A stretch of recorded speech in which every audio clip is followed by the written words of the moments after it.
Салам достор, назарыңыздарда Аралаш медиа. Бүгүн сиздерге дагы бир кызыктуу тасмалардын бирин кыскача баяндап бермекчибиз. Сиз шашпай отуруп мага жакты белгисин басып, видеону аягына чейин көрүүгө даяр болуп калган болсоңуз, биз баштадык.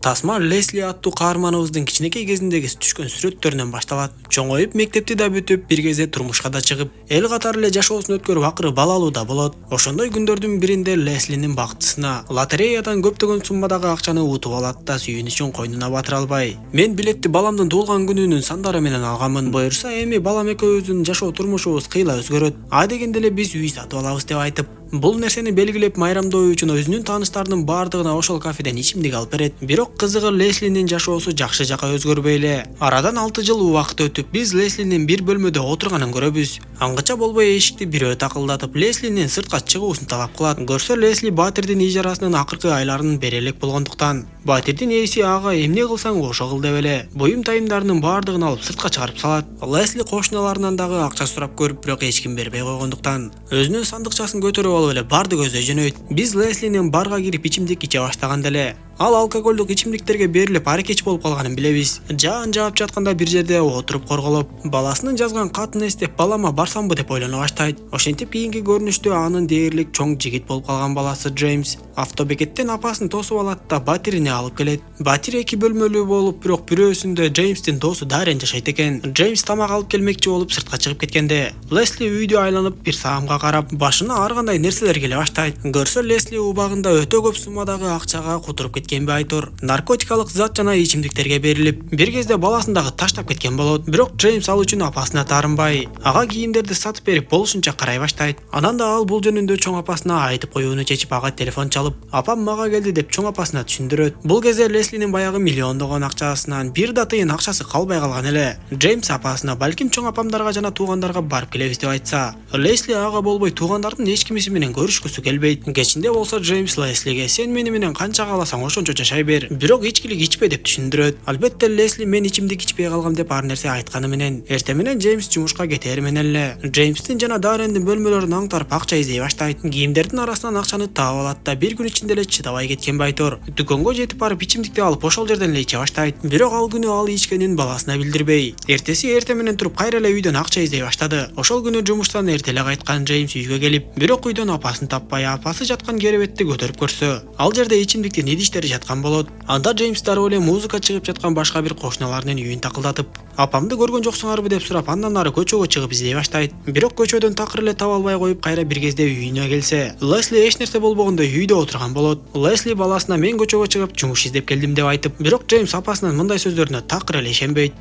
Сайма. Үй интернети 300 жана 500 мегабитке чейин. Плюс ОТВ. Бүткүл үй бүлө үчүн ылдам интернет. Жаңы муундагы интерактивдүү телекөрсөтүү. 5 онлайн кинотеатр. ТВ приставка жана гигабиттүү роутер бекер. Айына 1080 сомдон баштап. Абдан пайдалуу. Өтүнүч калтырыңыз, туташыңыз. Дароо эле эмне болгондугун түшүнүп калган Джеймс жанагы музыка чыгып жаткан кошуналарыныкына жетип барат да, "Апама эмне ичимдик бердиңер" деп эле алар менен мушташа баштайт. Бактыга жараша мушташты Джеймстин досу Дарен келип токтотуп калды. Андан соң Джеймс үйдөгү акчаларын дагы Лесли таап алып алгандыгын билип, "Биз сүйлөшпөдүк беле" деп апасы менен уруша кетет. Эртеси Джеймс Леслиге бир аз акча берет да, "Мен Дач менен сүйлөшүп койдум, ал сени тосуп алат" деп айтып, автобустан салып жиберет. Көрсө, Дач Леслинин агасы болуп чыгып, ал деле Леслини албетте жакшы тосуп алган жок. Леслини үйүнө алып келгенде Дачтын аялы Нэнси эч нерсе боло элек деле Леслини жаман көздөрү менен карап, Дач дагы аялынын сөзү менен болгондуктан Леслиге жакшылап эскертип, "Мен Джеймс менен сүйлөштүм, сен дагы эле ичкенди токтот элек экенсиң. Эгер иче турган болсоң, анда биздин үйдөн да кетишиңе туура келет. Өзүңдү алаксытып ичпегенге аракет кыл жана үй жумуштарына жардам бер" деп айтат. Лесли дал ушул шаарчада чоңоюп өскөндүктөн, кечинде Дачтын жана анын тааныштары чогулушуп, от жагып көңүл ачып сүйлөшүп отурушат экен. Албетте, Лесли жөнүндө сөз кетип, алар Леслини сыртка чакырышса, Лесли алардын шылдыңынан улам сыртка чыкпай коет. Эртеси күнү Лесли өзүн колго алып кечке чейин үй иштерине жардам берип жүрүп, кечинде кетирген катачылыктарын ойлонуп кайра эле өкүнүчкө батты Айтор. Кайра эле үйдөн чыгып барга кетип калат. Албетте ал жактан ичимдиктерди ичип түндө мас абалында үйгө кайтып келсе, анын кичинекей сандыкчасы сыртта турган болот. Анда Лесли ачуусун кыйкырып чыгарып алат да сандыкчасын көтөрүп жөнөп кетип, эртеси ал жолдун боюндагы мейманкананын жанында ойгонот. Анда мейманкананын менеджери Леслиден "Сен кимсиң?" деп кыйкырганда, Лесли туруп качып кетип, бирок сандыкчасын унутуп коет. Анда менеджер Свини сандыкчаны ичкериге алып кирип, кесиптеши Роял болсо сандыкчаны текшерип көрүп, бул баягы эски таанышы Лесли экенин билет. Кечинде Лесли дүкөндүн жанында турганын көрөбүз. Ал аябай ачка болуп ичимдик да ичкиси келип, балким тааныштар жоолугуп калабы деп турса, ал жерге эски досу Пит келип калат. Пит Леслиге тамак жана ичимдик алып бергени менен өткөн жашоосун айтып шылдыңдап Леслинин кыжырына тие баштагандыктан ал унаадан түшүп эле кетип калды. Кечеки мейманкананын маңдайында бузулган кароосуз калган ашкана бар болчу. Бул түнү Лесли ошол жака барып түнөп калып, эртеси эрте менен кайра мейманкана жака өтүп өзүнүн сандыкчасын издей баштайт. Аны көргөндө Свини Леслиге боору ооруду Айтор.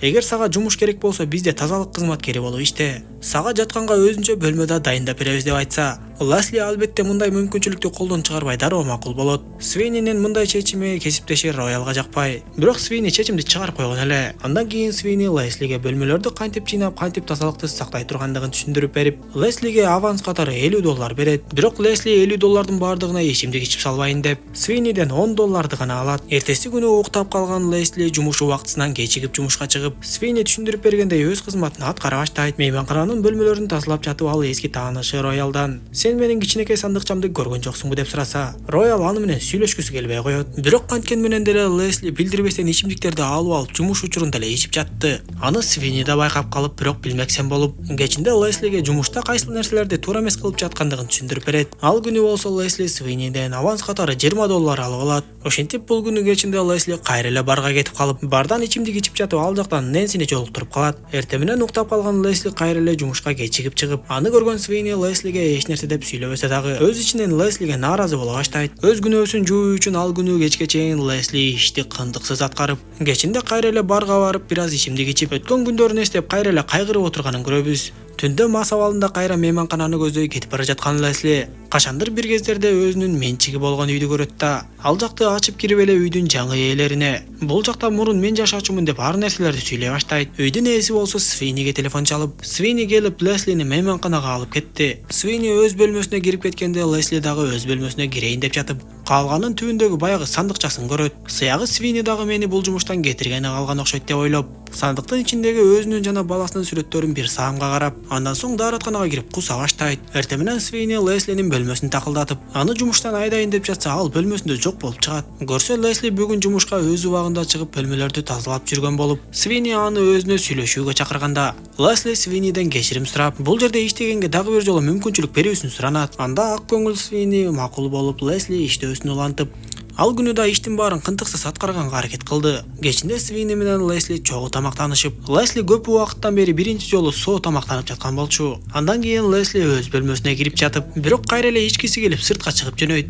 Бирок сыртта Свини тургандыктан кайра ичкериге кирип, "Менин үйдөн чыгып кетишиме жол бербе" деп Свиниге айтып, өзү жуунуучу бөлмөгө кирип бекинип алат. Ошентип Свини ал күнү Леслини кетирбей коюп, эртеси дагы чогуу тамактанышып иш күндү өткөрүшөт. Лесли Свиниге "Мен бүгүн барга кетип калбайын, бул жерде болуп турчу" деп суранып, бирок ичкилик иче элегине 2 күн болгондуктан өтө кыйналып башкача боло баштайт. Ал өзүнчө эле ачуусу келип Свинини сыртка чык деп айтып, бирок сыртка чыккан Свини дагы эле Леслини көзөмөлдөп кайтарып жүрдү. Бир аз убакыттан кийин гана Лесли өзүн жакшы сезе баштаганда, экөө ачык асман алдында тамактанышып, ошол жердеги сүйлөшүүдөн Лесли Свининин мейманкананын башчысы эмес, жөн эле катардагы жумушчу экенин билет. Негизи бул мейманкана Роялга тиешелүү болуп, Свини экөө жөн гана өнөктөш катары иштетип жатышкан болот. Ал эми Свини Леслиге жөн гана жардам бергиси келгенин айтып, өзүнүн да мурунку аялы аракеч болгондугун айтат. Ошондо Свини Леслини эртеңки боло турган жарманкеге чакырып, Лесли барбайм деп көнбөй жатса болбой эле эртеси күнү жарманкеге ээрчитип барат. Роял үчөө жарманкеден жакшы көңүлдүү убакыт өткөрүшүп, көпчүлүк жергиликтүүлөрдүн арасынан Лесли көптөгөн өзүнүн тааныштарын, агасы Дашты жана анын аялы Нэнсини дагы көрөт. Бир кезде ага кичинекей бала жетип келип, "Сиз лотереядан көп суммадагы акчаны утуп алдыңыз беле" деп сурап, Лесли "Ооба" деп жооп берсе, ал кичинекей бала Анда ал акчанын бардыгын эмне кылдыңыз деп сурап баштайт. Көрсө ал баланы Леслинин эски досу Пит Леслини шылдыңдоо иретинде жөнөтүп жаткан болот. Лесли өзүн кармап, Свини болсо аны бийге тартып, бийлеп жатышта эле Пит Леслинин кыжырына кайрадан тие баштайт. Шылдыңдарга чыдай албай Лесли алар менен уруша кетип, ал жерге келген агасынын аялы Нэнси дагы "Сен өз балаңды мага таштап салып эле кетип калбадың беле" деп катуу айтып салат. Анда бул сөздөр Леслинин жүрөгүнө өтө катуу тийип, бардыгы анын эски жаратын тырмагандыктан ыйлап эле сыртка чыгып жөнөйт. Свини аны токтотконго аракет кылып, бирок Лесли болбой эле кетип калып, үйгө барып баласына телефон чалып, андан кечирим сурамакчы болуп, бирок батын албай коет. Эртеси менен Свини Леслиге сыналгыны көтөрүп келип, баягы ал лотереяны утуп алган жылдагы видео материалды көрсөтө баштайт. Лесли сүйүнгөндөн улам ошол жерде көп нерсе сүйлөп, баласы Джеймс ошол жерден "Апам негизи ашкана ачам" деп кыялданат эле. Эми акчасы да көп болуп калды, ашкана ачат болуш керек деп айткан сөзү бар экен. Свини бул видео Леслиге дем берет деп ойлогон. Бирок видеону көргөн Лесли тескерисинче ачууланып эле "Сен да мени шылдыңдап жатасыңбы? Ооба, мен бардыгына өзүм күнөөлүмүн" деп кыйкырып эле кичинекей сандыкчасын алып алып "Мен жумуштан чыктым" деп кетип калат. Ал бир жерден баласына телефон чалып, бирок баласы албай койгондуктан андан кечирим сурап билдирүү калтырып коет. Ал эми Лесли күйөөсү менен мурун эле ажырашып кеткенби айтор тасмада ал жөнүндө эч нерсе айтылбайт. Кечинде Свини Леслини издеп барга келип, бирок ал жерден Леслини таппай анын эски досу Питти жолуктуруп калат. Ошондо Пит экөө ошол жерден мушташа да кетишти. Свини Леслини издеп, бирок таба албай кайра мейманканага келгенде жолдун аркы өйүзүндөгү кароосуз калган ашканада жаткан Лесли Свинини көрүп ойлуу отурду. Эртең менен эрте Лесли Свинини ойготуп, дароо эле ага тиги жолдун аркы өйүзүндөгү кароосуз калган ашкананы иштетейин деп жаткандыгын айтат. Анда экөө кароосуз калган ашкананы ар жак бер жагынан карашып, бир топ нерселерди талкуулашып, "Мен силердин мейманканаңарда иштеп акча чогултуп ушул ашкананы ачам" деген демилгесин уккан Свими бир аз ойлонуп эле Свимиге жардам берерин айтат. Ошол мезгилде гана Свими Леслини жакшы көрөрүн, Лесли дагы Свимини жакшы көрөрүн түшүнөбүз. Ошентип арадан 10 ай убакыт өтүп, Свими, Лесли жана Роял үчөө баягы кароосуз калган ашкананы укмуштуудай кылып жаңыртып чыгышып, ашкананын ачылышын жасап, кардарларды күтүп калышат. Түндүн ортосуна чейин бир да кардар келбей, жергиликтүүлөр атайлап эле менин ашканама келбей жатышат окшойт деп ойлогон Лесли бир аз көңүлү чөгүп уктап жаткан Роялдын чөнтөгүндөгү ичимдикти алып сыртка чыгат. Бирок бир топко ойлонгон Лесли ичимдикти ичпей, кайра эле Роялдын чөнтөгүнө салып койду. Эми ашкананын иш убактысы бүтүп, жабылалы деп калганда ал жерге бир унаа келип токтоп, ал унаадан Нэнси түшүп келет. Ошондо Нэнси Леслиге сөзүн баштап, "Сен көп акчаны утуп, ичкиликке жана кумарга берилип, дээрлик жинди болуп өзүңдү өзүң жоготуп баратканда, мен сени токтотуп эсиңе келтиргенге аракет кылган жокмун. Ошол үчүн мени кечирип кой" деп айтып, Леслинин болсо көз жашы төгүлө баштайт. Нэнси эки адамга буйртма берип, эшикти ачып сырттан экинчи адамды чакырат. Экинчи адам болсо Леслинин баласы Джеймс болуп чыгып, ал апасынын ийгилигин көрүү үчүн келгенби айтор апасы менен учурашып, Лесли болсо баласына тамагын салып берет. Анда Джеймс апасына "Тамагың өтө даамдуу болуптур" деп айтып, Лесли болсо сүйүнгөнүнөн ыйлап баласы менен кучакташат. Дал ушундай көздөрмөмдерден баштап Лесли бир топ нерсени түшүнгөндөй болуп, ичкиликти биротоло таштап жакшы жакка багыт алды окшойт. Тасма дал ушундайча соңуна чыгат. Достор, видео жаккан болсо мага жакты белгисин басып, дос тааныштарыңыз менен бөлүшүп койгонду унутпаңыз. Кийинки видеолордон көрүшкөнчө аман болуңуздар.